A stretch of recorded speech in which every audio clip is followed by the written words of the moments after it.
she had some food. Oh, there's a big difference between this and I know, but they had this here.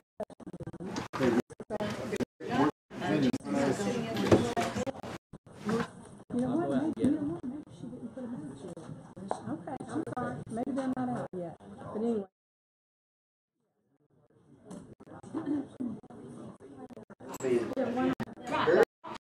Very. But when you talk about it like today or something, like the first, second time it happened, we got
one member, I think, on our way, and one that's going to be able, not be able to be here for the workshop, but will be here for the session. So I'd like to call it to order, and thank you all for coming out of a busy work day. I'd like to open up the first point to Mrs. Jill Levine, the Opportunity Zone update.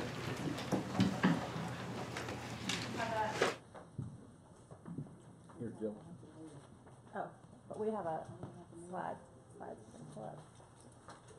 Lee, you're gonna have to speak. So as one of those Jill's coming, just to frame a little bit, as everybody knows, we have two feeder patterns that are served through the Opportunity Zone, Brandon and Howard, 12 schools, and then within those 12 in that Opportunity Zone, we have 5 that are, partnership network with the state, and that's Jill worked with her team to provide us an update on kind of how they're progressing and to keep this in front of us, as we know this is one of our areas of focus. Thanks, sir.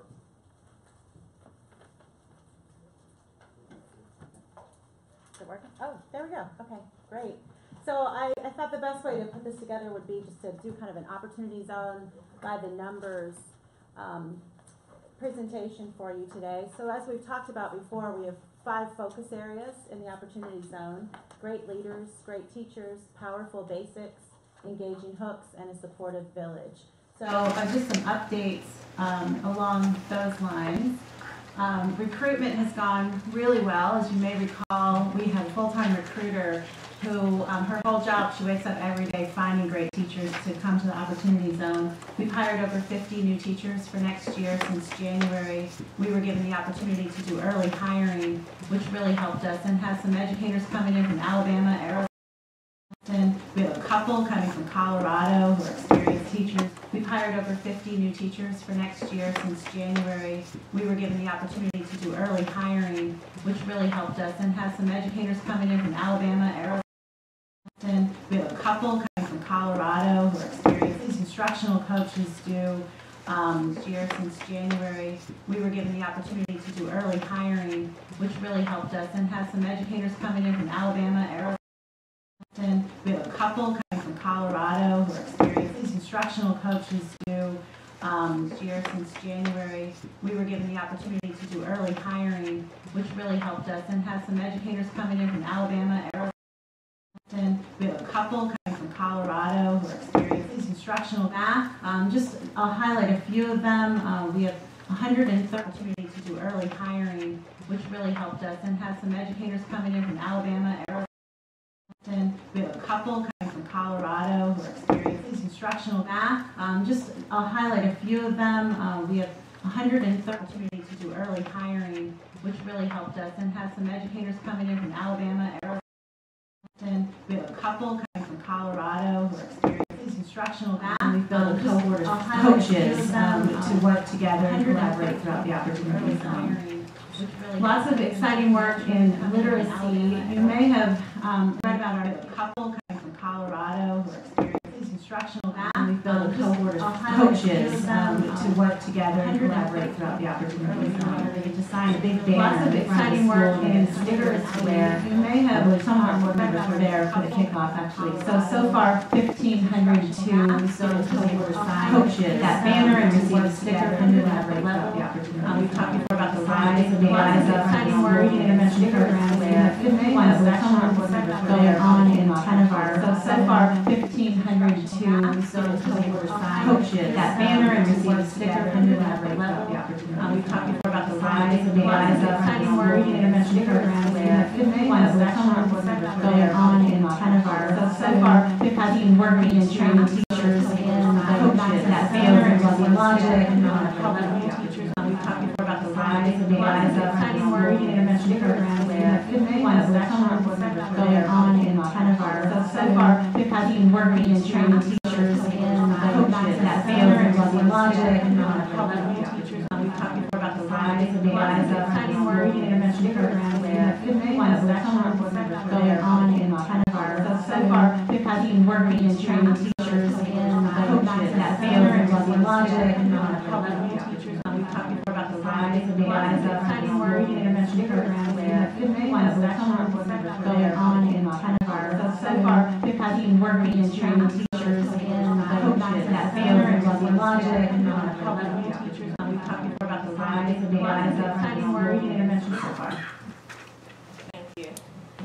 Miss Graham. I am one of the coordinators of community schools along with John Cunningham right here to my left. We want to share some of the work we've been doing since we came on board. The first 2 months or so, we started reading intervention so far. Thank you. I'm Miss Graham. I am one of the coordinators of community schools along with John Cunningham right here to my left. We want to share some of the work we've been doing since we came on board. The first 2 months or so, we started reading intervention so far. Thank you. I'm Miss Graham. I am one of the coordinators of community schools along with John Cunningham right here to my left. We want to share some of the work we've been doing since we came on board. The first 2 months or so, we started reading intervention so far. Thank you. I'm Miss Graham. I am one of the coordinators of community schools along with John Cunningham right here to my left. We want to share some of the work we've been doing since we came on board. The first 2 months or so, we started doing planning times to come in, listen to some suggestions that they may have, as well as explain the community school model, because a lot of teachers still may not know exactly what a community school looks like, what does that look like for our school, what changes are going to be made here. So we make time to come in, listen to some suggestions that they may have, as well as explain the community school model, because a lot of teachers still may not know exactly what a community school looks like, what does that look like for our school, what changes are going to be made here. So we make time to come in, and so they really appreciated that additional support as well. Out of those two, we have two big things coming up. The community partner, what it looks like, what does that look like for our school, what changes are going to be made here. So we make time to come in, and so they really appreciated that additional support as well. Out of those two, we have two big things coming up. The community partner, what it looks like, what does that look like for our school, what changes are going to be made here. So we make time to come in, and so they really appreciated that additional support as well. Out of those two, we have two big things coming up. The community partner, what it looks like, what does that look like working lunch in that workshop. So some of the principals will be able to come in and get to know our partners a little bit better. Also get to know all of the avenues in which they serve students, because although they know a program may be in their school, they may not know exactly what all that program has to offer. We're also going to have a parent award dinner. Principals will be able to come in and get to know our partners a little bit better. Also get to know all of the avenues in which they serve students, because although they know a program may be in their school, they may not know exactly what all that program has to offer. We're also going to have a parent award dinner. Principals will be able to come in and get to know our partners a little bit better. Also get to know all of the avenues in which they serve students, because although they know a program may be in their school, they may not know exactly what all that program has to offer. We're also going to have a parent award dinner. Principals who work in community schools and just researching what would be the best direction for the opportunity zone as well.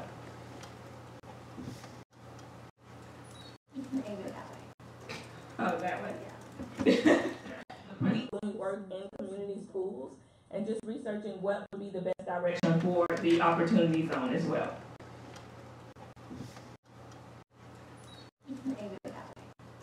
Oh, that way? Yeah. People who work in community schools and just researching what would be the best direction for the opportunity zone as well.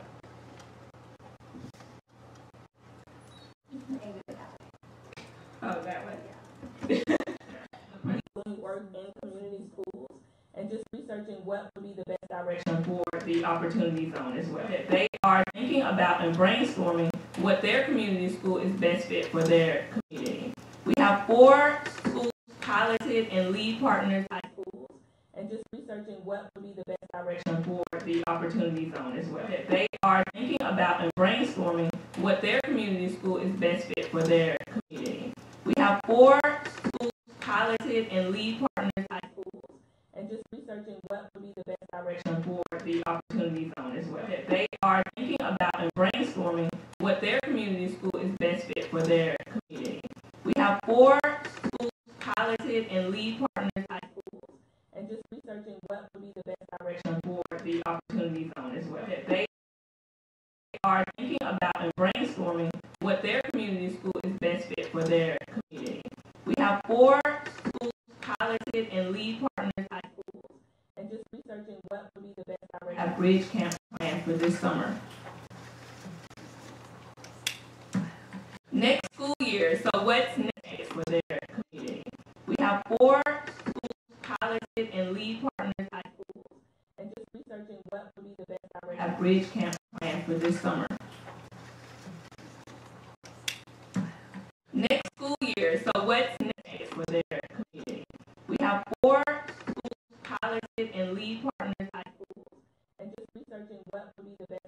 bridge camp, doing the work to plan their community school vision.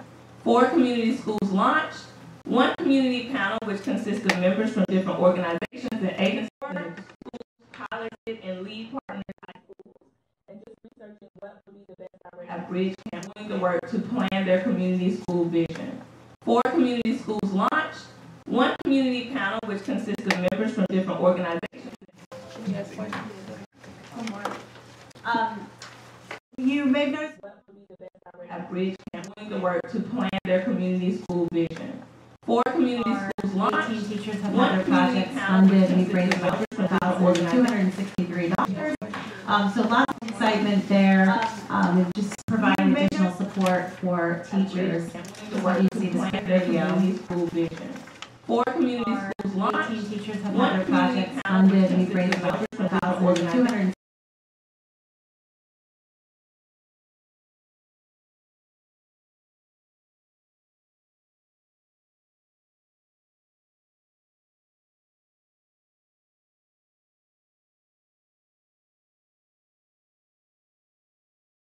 These schools along with those strong basics. So this is just the start. One of the things that you will be asked to approve tonight is the addition of STEM lab teachers in both of our elementary schools, and that will be part of a partnership grant, so state funded. But we want to bring those things, the arts and sciences, back into these schools.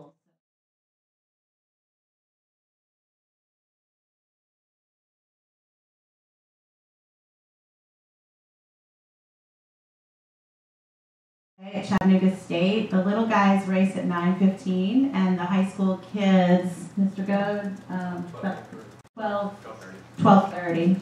So I was at Howard earlier today to see their car. Tried to get it into the presentation, but I was told there wasn't enough room on the slide. But I'll show you the picture if anyone wants to see it. It's really exciting to see what the kids are doing.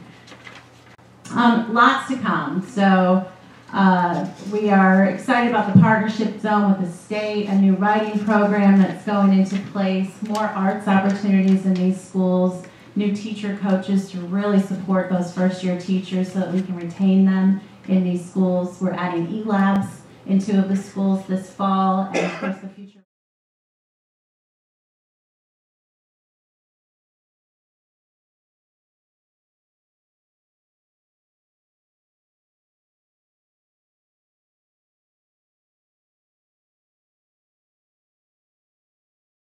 Really try to make things better in all of these schools. Questions? Ms. Mosley-Jones? What are the 4 schools that the community school model will be in next year? 3 middle schools, which is Bellwood Middle, Orchard Knob Middle, East Lake Academy, and also Orchard Knob Elementary. Okay. Mrs. Robinson?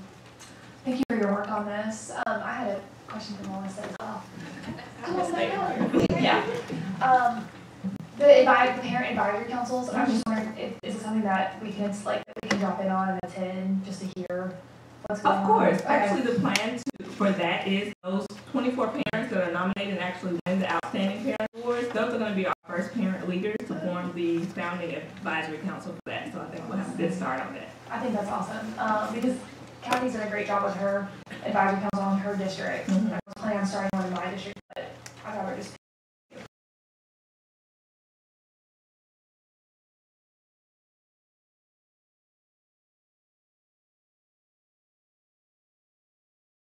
Three years, and then you get a full. I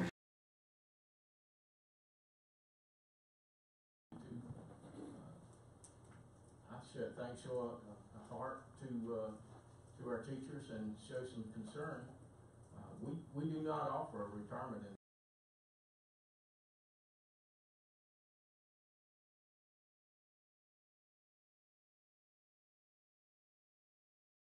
in uh, 20 days of reaching that maximum number. I think we should give this some serious.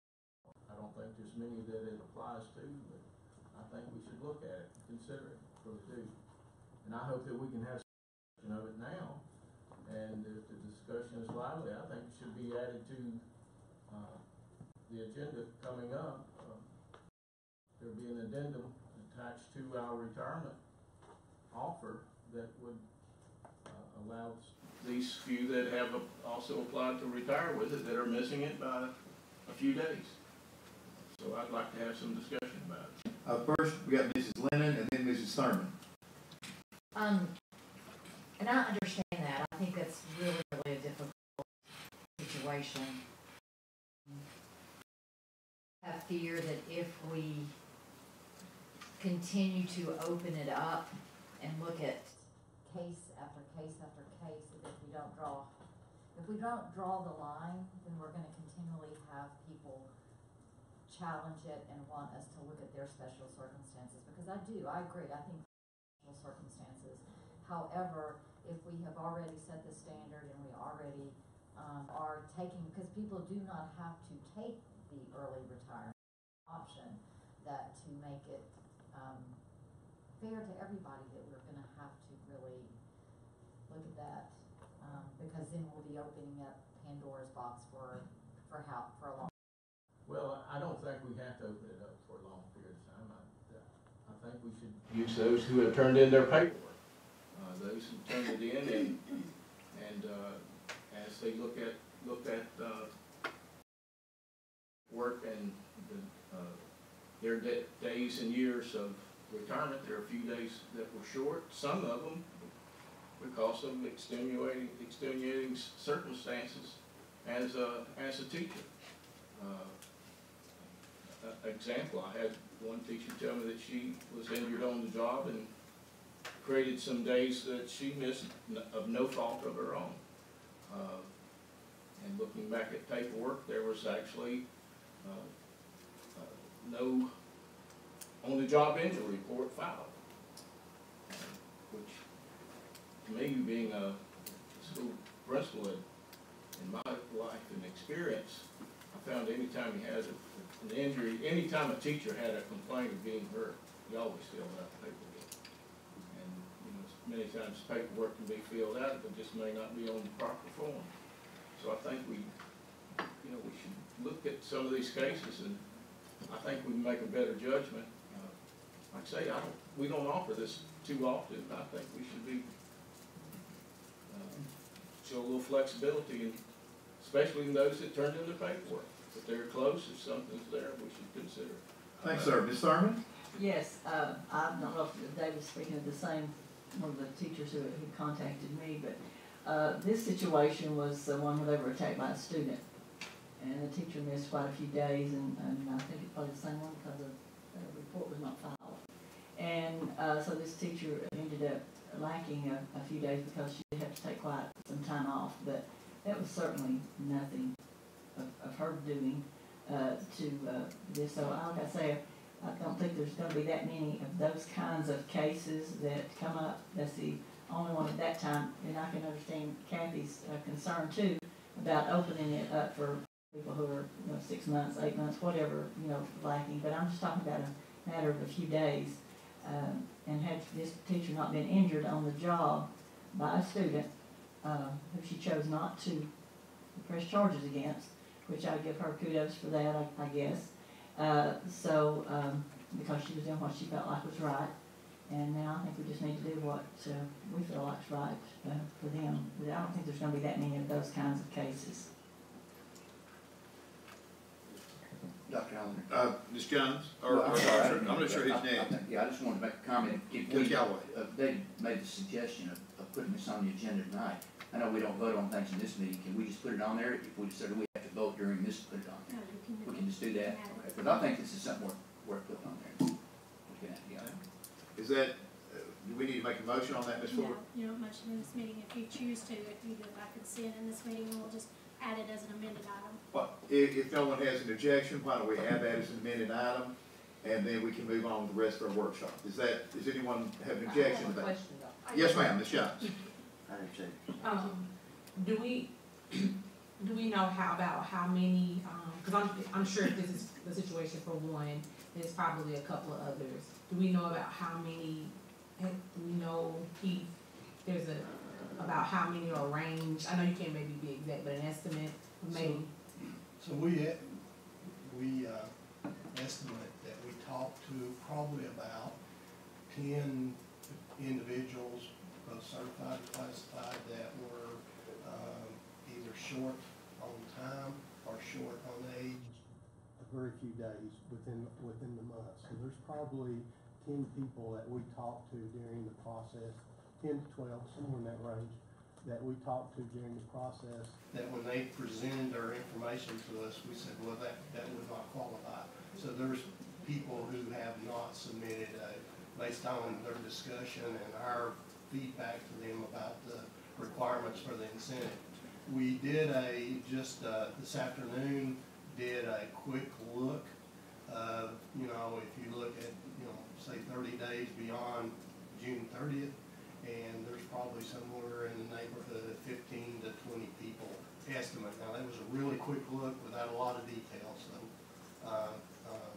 so we're somewhere, we think, 15 to 20 folks that would probably be eligible if you extended it 30 days. Okay, so then we could, I guess this is to my peers, so we could easily look at it and say, just decide how we choose to cap it, like if you're 20 days out, or 30 days out, or 10 days out, whatever. We really can't do that at somebody's age, I mean. Well, no, I'm not saying, what I'm saying. With 5 votes, but we can't change that. No, I'm talking about, like, if we were to say we would open it up to consider those that are in that finite amount of time, we'd still have to set a certain amount of time, so we won't be doing what Kathy is saying, if it happened and open it up everywhere. I just was asking, okay. Thank you. Mr. Smith. Well, again, I just echo what Kathy said. If you make it 30 days, and the next guy comes along, and wants you to make it 35, and the next guy wants you to make it 40. I just think we're setting ourselves up for some problems. Okay, so, did you mean you're right, Ms. Robinson? Okay, yes ma'am, go ahead. So this is a board member request, not necessarily a central office request. I'm just wondering, have you guys already addressed this issue, and have you considered, I'm just wondering, what have you guys already done around this issue? Have you already thought through a solution, or rejected a solution? I'm just trying to, this seems like an operational thing to me, and I'm just trying to understand. So as we've dealt with teachers, classified employees that have asked us the question, we've taken just exactly what was approved by the board, and if they didn't meet the requirements by the June 30th timeline, then we told them they are not eligible. So that's been the feedback we provided to everyone that spoke with us. Okay. And we're actually in a process right now of confirming each individual on the list that they met the requirements. Okay, so if we vote tonight to extend this or to make an exception, what is that going to do to you operationally? Could I make an interjection here, Pat, if you would, please? I think that one reason I went along with going to bringing it to the regular session is when our attorney will be here, and I think we might need to look at the legal ramifications. I don't disagree with you at all. I think you're absolutely right on that, but this is also an operational thing that, frankly, we should hear the input from the head of HR and their team on, because at the end of the day, this is an HR decision. So operationally, what it would do, we told at least 10 to 12 people that they were not eligible. And I think there's probably at least another, within that 10 or so that we've told, there's probably 15 to 20 people that, depending on what date range you pick to extend it. So I think what we would do is have to really kind of open it back up to allow those folks that we told no to reapply. So then there'll be, depending on the date range, there'll be other people that we'll have to interpret that and provide them answers for also. Good question, Ms. Rogers. Let me get Mr. Smith, and then we need to move on, because the main focus of the workshop is finance, and once we need to do this, we will bring this matter up at the regular session after Mr. Joe gives us a brief talk. Just one short question. The situation that Rhonda and I believe David both referred to, where the teacher was injured and missed some time. How many of those folks? I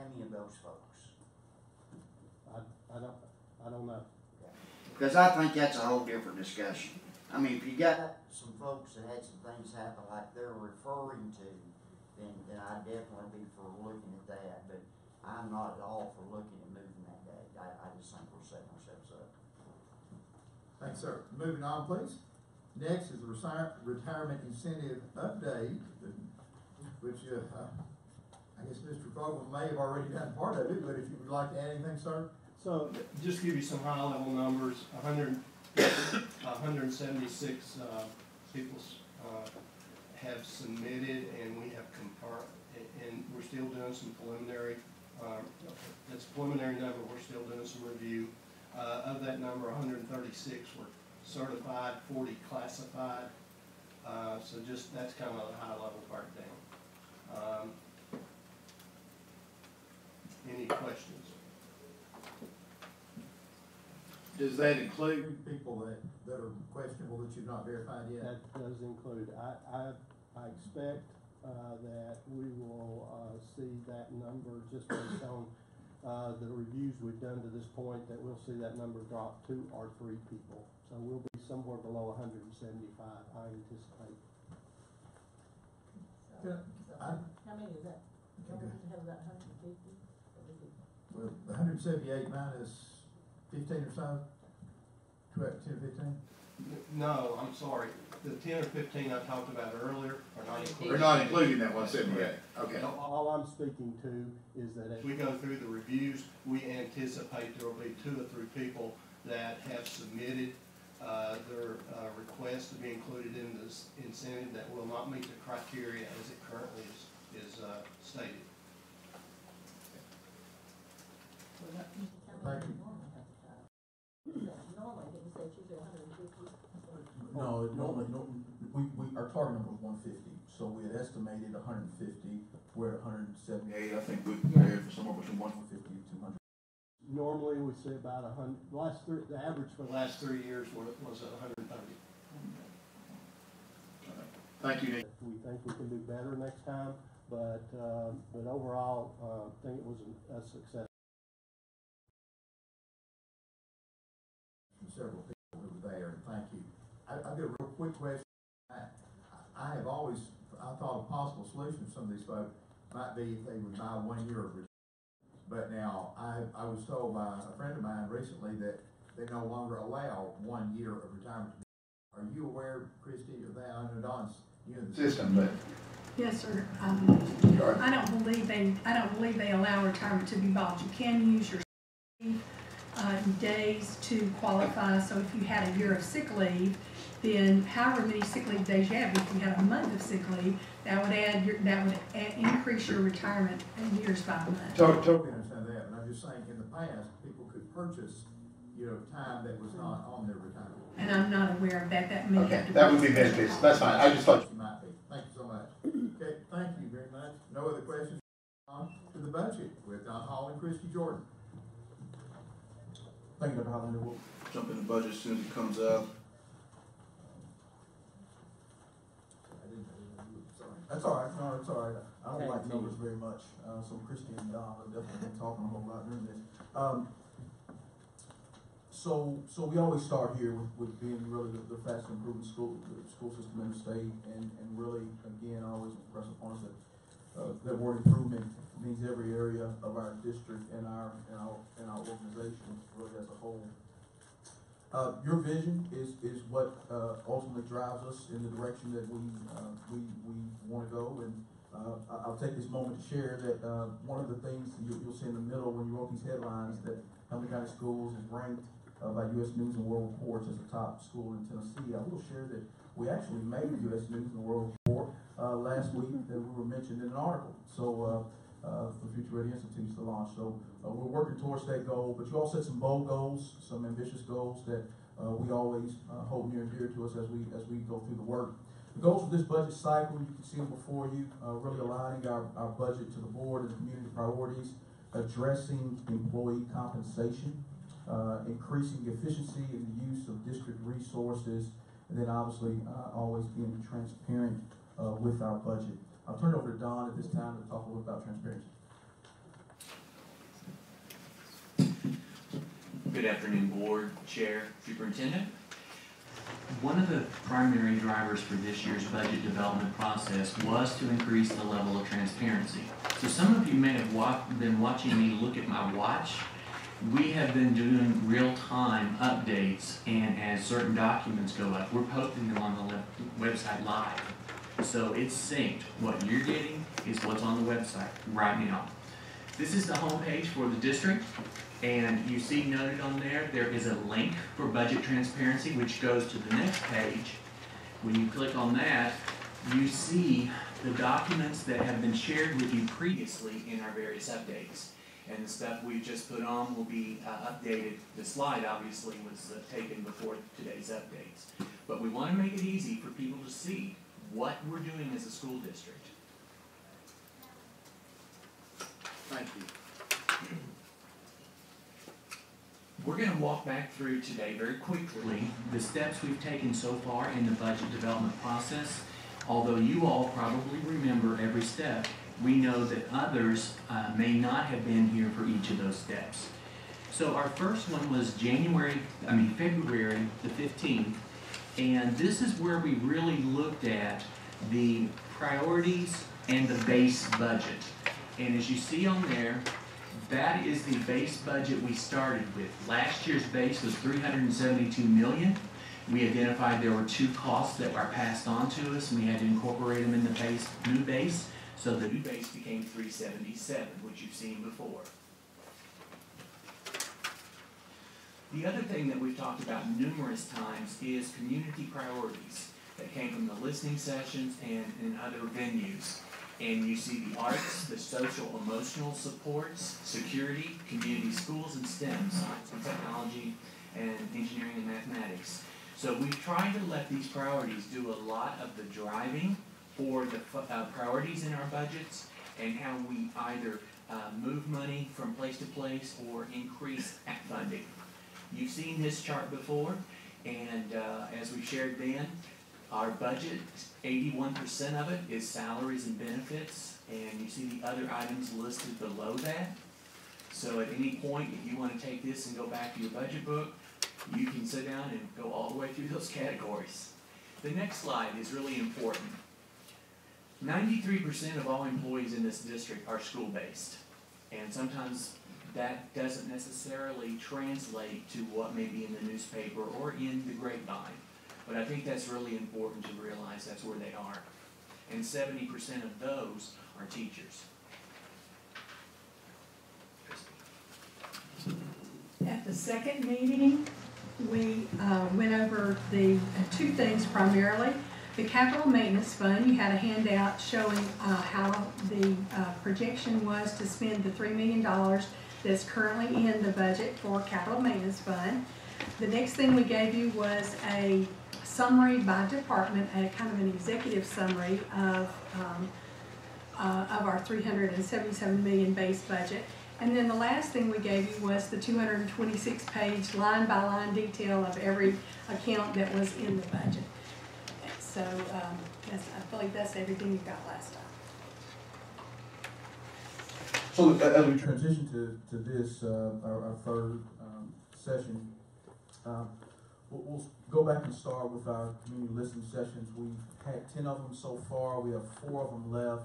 And using the board vision, direction, and obviously input from the community with one of the activities we asked them to do. And I think all of you, first off, thank you, because I've seen all of you at the schools in your district being engaged in those processes. So as you well know, one of the things we asked them to do is to kind of rank budget priorities as the last activity that we go through.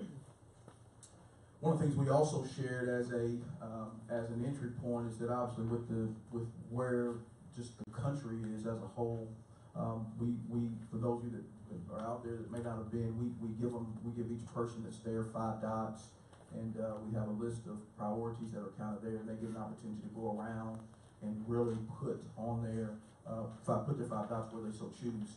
But safety, we've always said, is one of those areas that are priority, and we've always said whether you use all 5 of your dots there, or you use none of your dots there, safety and security and student support will continue to be a priority.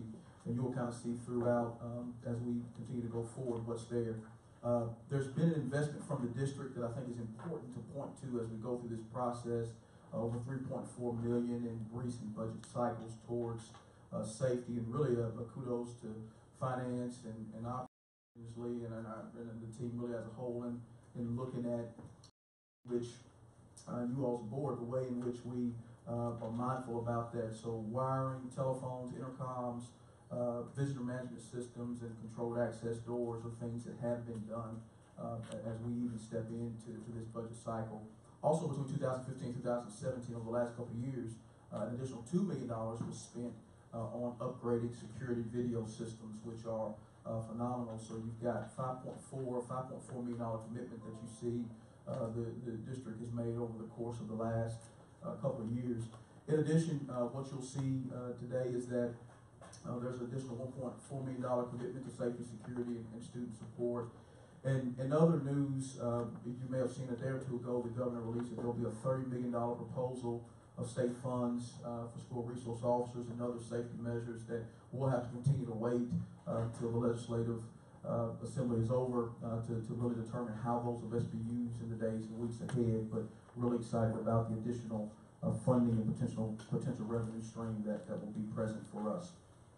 So as we came out of those sessions, you'll see there on your right, those were the areas that the community ranked, and you see the percentages in those boxes on the right, things that were important to them. Number one was capital, and again, I think just a testament to you all as a board and finance and operationally, Justin, that team, there's been over a $24 million commitment from this board in the work. And when I say 24 million, to be a little specific, I know $9.5 million last year in roofs, and this year 15 million towards the capital plan that was presented. And with that, a $6.5 million avoidance, cost avoidance and deferred maintenance and things of that nature. And then also we're in the process, Justin is in the process of identifying a long-term capital plan contractor consultant to come in and help us do some work. Secondly, you see on there tech integration, which you'll see come out of this rest of this budget, and then arts teachers and arts education in school as well. So I'll turn over to Christy to talk about where we are and council next steps. Thank you. Although we are still early in the budget process, we wanted to give you our preliminary view of what we believe revenue will be this year.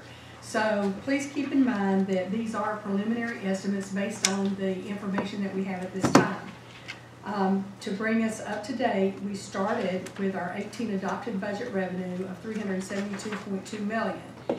During the year, and I believe we had mentioned this to the board a little bit earlier, but the state gave us a revised figure in January, telling us that we were actually going to, going to receive $1.9 million more in BEP funds from two primary areas. Number one, insurance increased, so the state increased everybody's insurance allotment.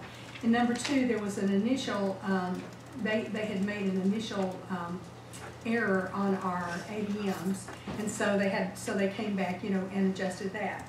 So just showing you that BEP increased $1.9 million. Also, after we adopted our 18 budget, the county came back and had an additional penny for us that on the property tax that gave us an additional $1 million of property tax revenue. This year, that was used for the sending monies directly to the school, so it was what we call school block grants. So that money went straight, all of it went straight to the schools in December. But for the future, for the next 15 years, that money is earmarked to pay back the county, to pay the debt service on $10 million worth of bonds that the board had agreed we would contribute towards. So you're going to have a new line item, and you will have it in your base budget showing that we will be repaying the $1 million every year. So that kind of, takes us, but still we need to include it in our revenue because we're including it in our expense. And then the other new item this year was an increase in our payment in lieu of property taxes. And right now, what it looks like is because Volkswagen last year brought on the second plant, the second production plant over there, their payment in lieu of taxes is going to yield us an additional 2.6 million. And that will be recurring. So these things go in our revised starting revenue. So that brings us to what about this coming year? What do you think is going to happen this year? Okay, based on the governor's budget, if we get a comparable percentage based on what he did last year versus what he did this year, it looks like we will get about $3 million worth of revenue increase in the VEP. And what that's based on is, it looks like the governor is proposing a 2% increase, salary component increase in the VEP. Now that's not a salary increase per se, it's an increase to the salary component. So that will benefit us along with the regular inflationary increases to the VEP. We will not know that usually the legislative session ends about the end of April, so we really won't have a good handle on this until the legislature votes, but this is our best estimate at this time, just to give you a point to start on. The next two items are our property tax and sales tax growth, and we're estimating about 2%. That has been traditionally what we've had, so we are thinking that that's going to continue. So that would bring us new revenue of $6.5 million, which would increase our FY19 projected revenue to $384.3 million.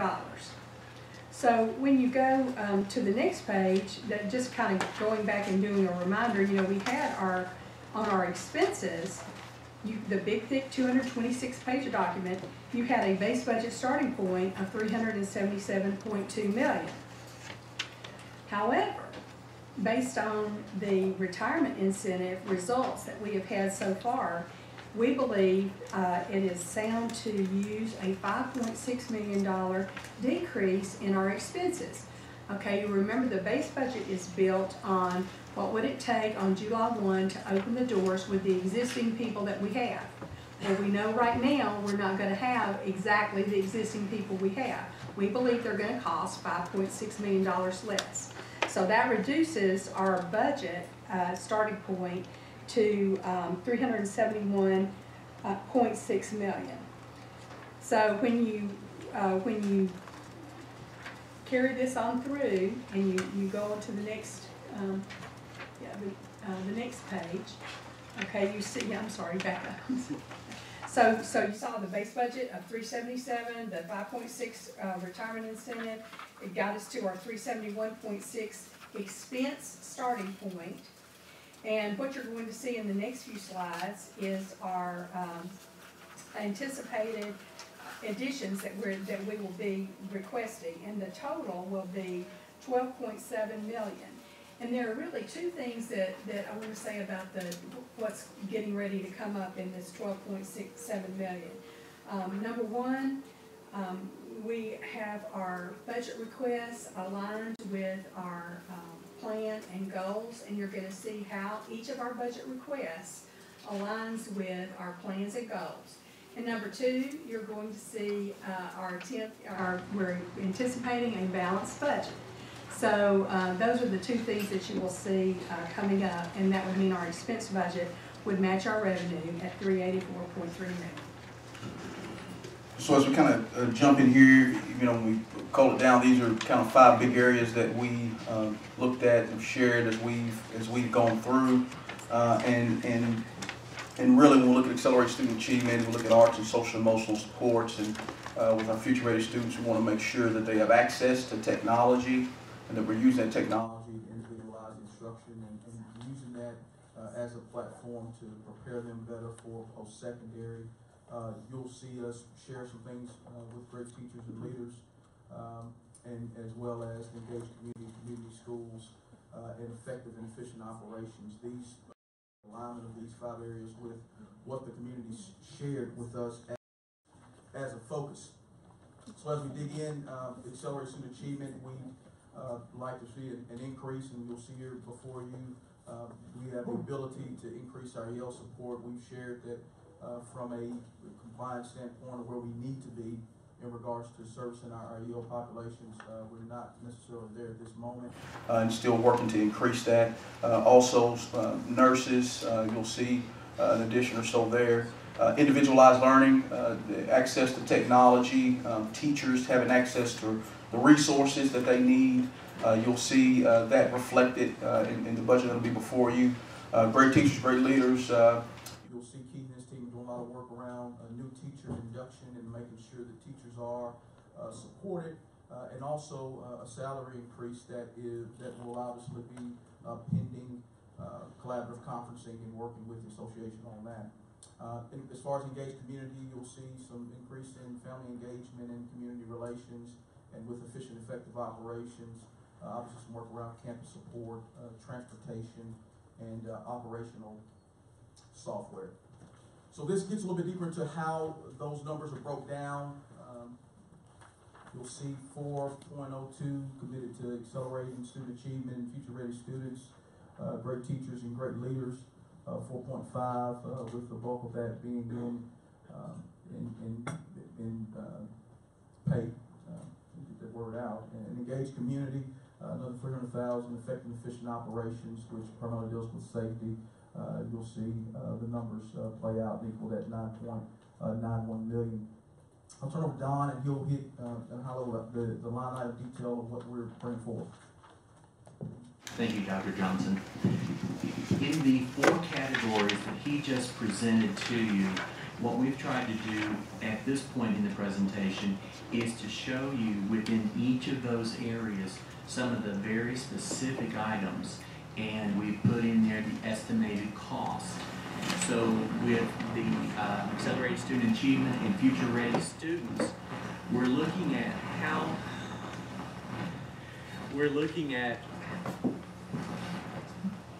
to get microphones working. Okay, we'll give this a shot. You'll see in there some of the specialized teaching positions that we're looking at that ties back again to the goals we shared with you at the second session. And then when you go on down to great teachers and great leaders, as Dr. Johnson just mentioned, we're in the process of looking at how to enhance employee compensation, and that is contingent upon working with the Education Association. When you get into engaged community, we're looking at the community schools. That was specifically called out previously in the moving forward. So that's been there before. And effective operations, you'll see a lot in here about hardware and software licenses. I'll start with those. You're going to see that in more than one category. There are annual costs that we need to cover. You'll also see in here some safety issues, and those are specifically about SROs, additional licenses for the free safety security initiatives we're currently doing for wiring, intercoms, phones. The second one, visitor management, and the third one, the controlled access doors. So you'll see those kinds of costs reflected as well. And then in transportation, you'll see these costs, and many of them are contractual. So that's where we have to look at, what does that mean? Because as you go to the next slide, what we've tried to do is when we talked about the budget additions and what made up that difference between where this new starting budget balance was and the final budget fund balance, these are some of those the primary ones that we put in there. So you'll see 4 of them relate directly to contractual obligations to our contracted drivers and our commercial vendor. So, and one of them relates to fuel costs, and obviously that's an estimate because we have no idea over the course of the year what that's going to do. You'll also see some more technology licenses for our business systems, again, the visitor management, and this year we implemented online registration, which schools have been very appreciative of. You also see a contractual piece with our custodial contract, and one thing that we have that we have to put in the budget is money that the state sends through us to the charter schools, and that has gone up this coming year. So that is reflected in that detail.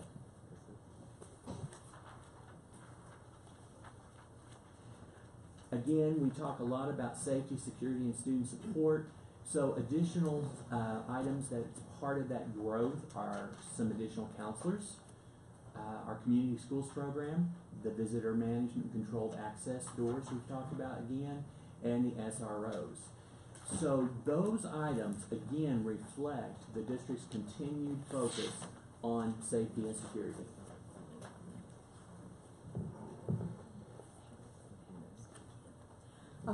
Just to summarize the other budgets, as you know, the general purpose operating budget is our biggest but not our only budget in our school district.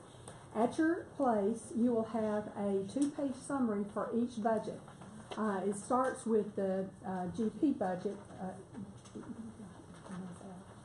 I already have some. Oh, I'm sorry. Okay, thanks. And in addition, behind that, you're going to see the Federal Projects Fund, the Self-Funded Projects Fund, and the School Nutrition Fund.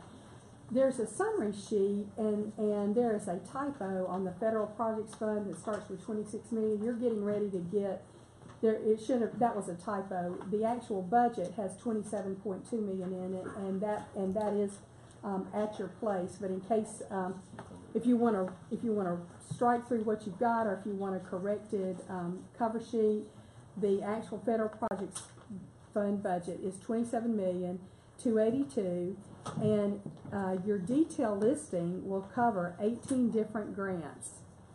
We also show the number of positions that are included in the Federal Projects Fund. Our Self-Funded Projects Fund has about 11 different programs, and it has 6.2 million, and we have the number of positions there. And our School Nutrition Fund is 21.3 million, and you have the 2-page revenue and expenditure balance budget. One thing we want you to note on the school nutrition is there is going to be an increase in adult meal prices only, not student prices, adult only. And the reason for that is the USDA has a calculation requirement that we have to meet. So you will just see at the bottom of your page there on school nutrition, it says that there will be a 50-cent increase in adult-only prices. And all of our people are here who can answer any questions that you have about any of the detailed line items listed. But if you don't have any questions, I won't go into that. Thank you, ma'am. Does anyone have a question or comment they want to add to this? We're glad to have our student member here. I just have a question. Under the safety, security, and student support, it says community schools $300,000. What does that $300,000 go for on the community schools? What exactly does that pay for?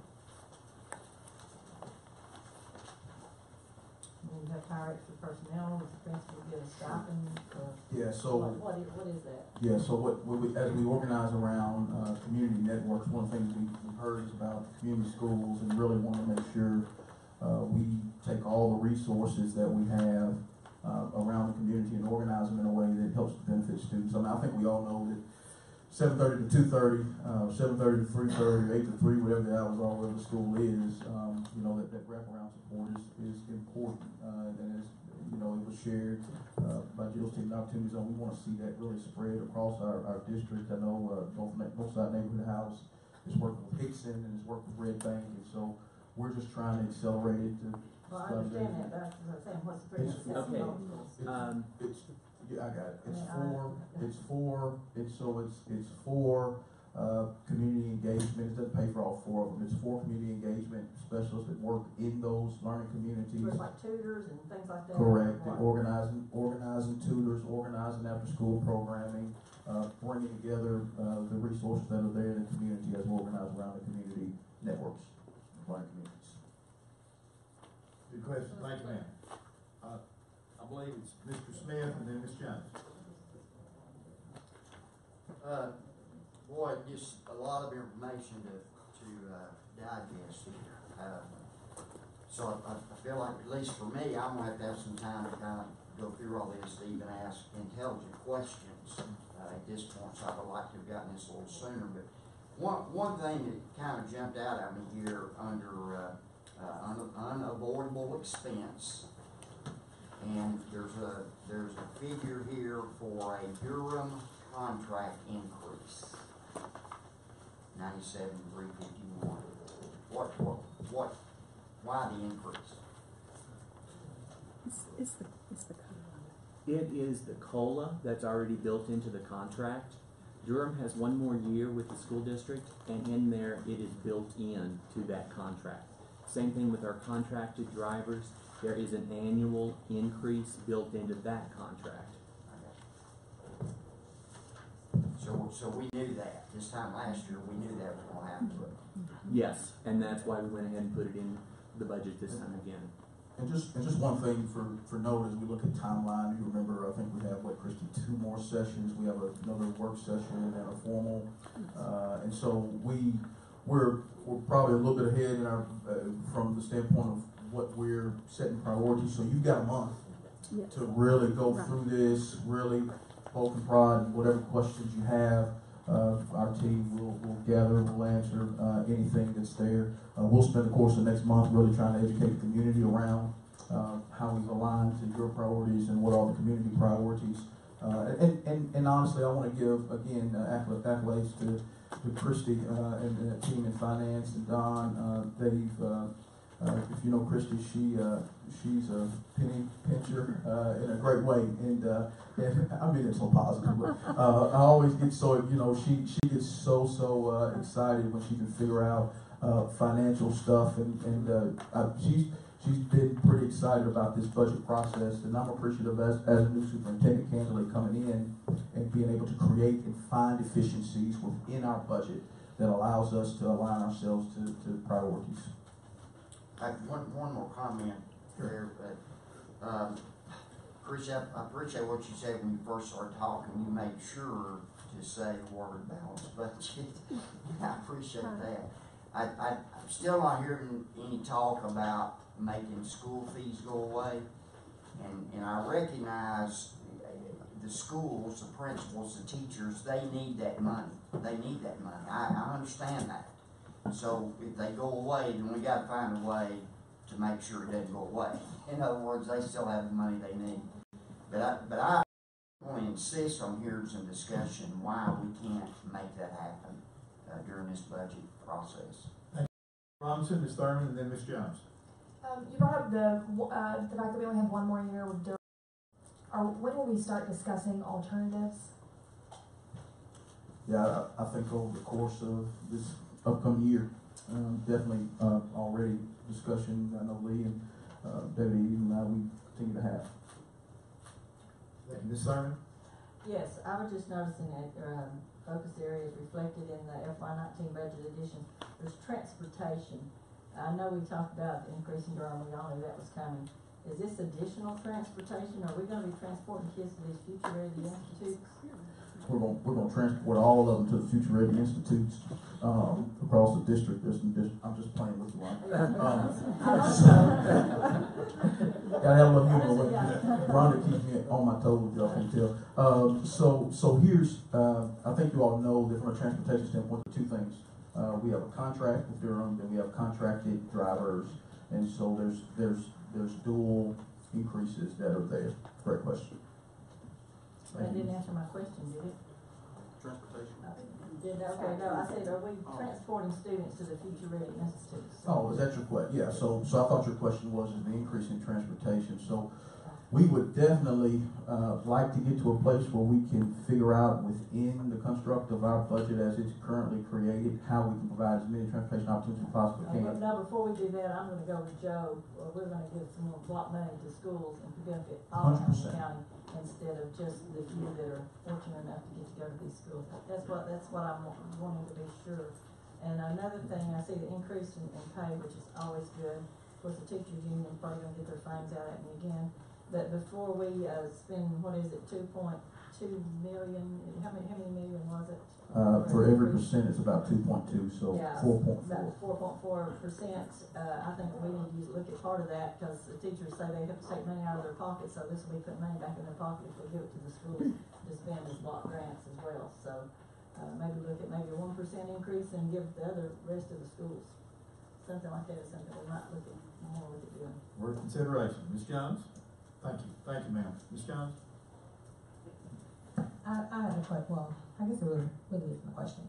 Just maybe two. I've heard Mr. Smith talk a lot about the school fees, and I want to make sure that people understand that school fees aren't mandated, so it's not like I know the paper that says you wanted to repeal and replace it, but it's not a repeal and replace because it's not a mandated thing. Like students don't have to pay fees, and they're still going to be able to go to school and get what they need. So I want to make sure that the public understands that is something that the school asks of you, but you don't have to pay that, although it does help. But so it's kind of difficult, I think, to have a budget discussion about it because it fluctuates from year to year. I know in every school is different. I know a lot of the schools that I represent, the highest fee is probably $25, and then I have a niece that goes to a school and her fee is $75 in a neighboring district. So I think it varies from place to place, and we have to make sure that the public understands it and they're not confused or misled about what that looks like and why that isn't technically part of our budget. Thank you, ma'am. Dr. Johnson, you Yeah, have just one thing to give a little context. I believe there's roughly $1.6, $1.7 million in fees that are allocated or that are generated through that fee process every year. And that's a recurring number, and so we have to be real thoughtful about that 1.6, 1.7 million. And the other thing I'll share, we've been beginning to have some conversation about it is how do we work with principals and teachers to figure out, kind of the first step is, I think to the point that was said, how do we, I don't want to say standardize because that's not the right word, but how do we put fees within a range so that you don't have one school that's taking up $5 and another school taking up $125? Well, if we would make it level across the district like we've been trying to do for the last 10 years, we wouldn't have that problem. Right. And same thing with parking fees, regular fees. If we would do the same, if all schools were treated equally, it wouldn't be a problem. But since they're not, it's a problem. That's why it is a problem. Because we didn't take care of it on the front end, it's a problem on the back end. So, but even if they give a little bit more, then the fees are already collecting back to the schools. There's a lot the schools can do with that money, and I'd like to see it more put back in the schoolhouse, and they can take care of a lot of their little maintenance problems with that money, and get a lot of the little things that they need done in their schools without having to wait on us to give them the money. Thank you so much. No further discussion. We'll take a 15-minute intermission and we'll convene back at 5:30. Thank you.